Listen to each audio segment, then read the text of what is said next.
آمن الرسول بما أنزل إليه من ربه والمؤمنون كل آمن بالله وملائكته وكتبه ورسله لا نفرق بين أحد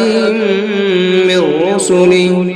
وقالوا سمعنا وأطعنا غفرانك ربنا وإليك المصير.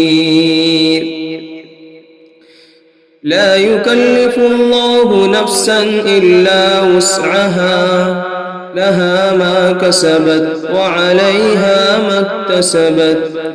ربنا لا تؤاخذنا إن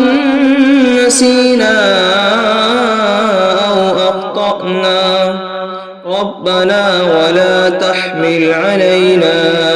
إصرا كما حملته على الذين من قبلنا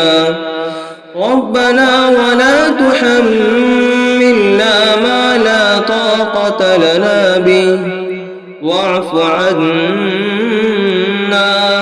واغفر لنا وارحمنا أنت مولانا فانصرنا على القوم الكافرين.